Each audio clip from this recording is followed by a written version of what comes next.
Reports that members of King Charles IV's household staff were issued with a notice of potential redundancies as the royals attended a memorial service for Queen Elizabeth II on Monday have been slammed as nothing short of heartless by trade unionists. First reported by UK broadsheet newspaper The Daily Telegraph, the issuing of the potential redundancy notices came as a shock to Clarence House staff, just 4 days into the new king's reign. In a letter seen by the newspaper, senior palace courtier Sir Clive Alderton, who works with King Charles, wrote to staff, "The change in role for our principals will also mean change for our household. The portfolio of work previously undertaken in this household supporting the former Prince of Wales' personal interests, former activities and household operations will no longer be carried out, and the household at Clarence House will be closed down," the letter said. It is therefore expected that the need for the posts principally based at Clarence House, whose work supports these areas, will no longer be needed. Staff is expected to be affected across the King's household, which during the last financial year, employed over 101 full-time equivalent staff members. While a spokesperson for Clarence House responded to the Telegraph that they are working urgently to identify alternative roles for the greatest number of staff, they conceded that some redundancies will be unavoidable. With the transition from one monarch to the next, a significant change in staff arrangements was expected. However, the speed with which staff was informed of potential redundancies following a consultation process that is already underway, has caused discontent among staff and the union, which represents a small number of palace workers.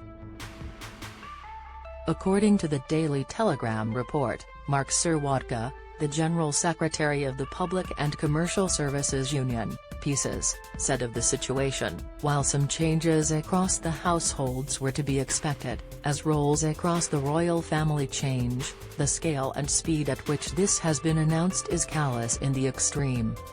Least of all because we do not know what staffing the incoming Prince of Wales and his family might need. On such drastic decisions being made during the period of national mourning, which will last until the day of the Queen's state funeral on Monday, and royal mourning being observed in the royal households until the following week, the PCSUS Twitter account posted the notice. The decision to announce redundancies in the #royal household during the period of #mourning is nothing short of heartless.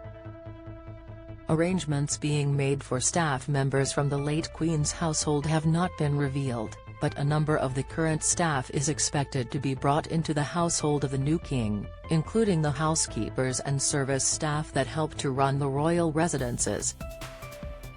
The Queen died at the age of 96 while at her Scottish home of Balmoral Castle. Her state funeral will take place on Monday, September 19.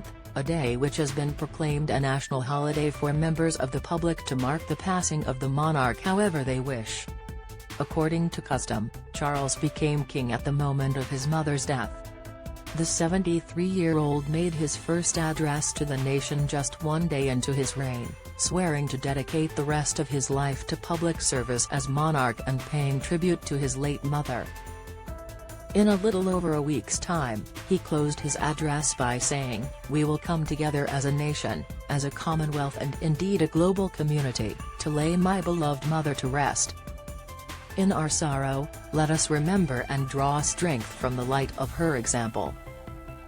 On behalf of all my family, I can only offer the most sincere and heartfelt thanks for your condolences and support. They mean more to me than I can ever possibly express. And to my darling mama, as you begin your last great journey to join my dear late papa, I want simply to say this: thank you. Thank you for your love and devotion to our family and to the family of nations you have served so diligently all these years. May flights of angels sing thee to thy rest." Newsweek has reached out to Buckingham Palace for comment.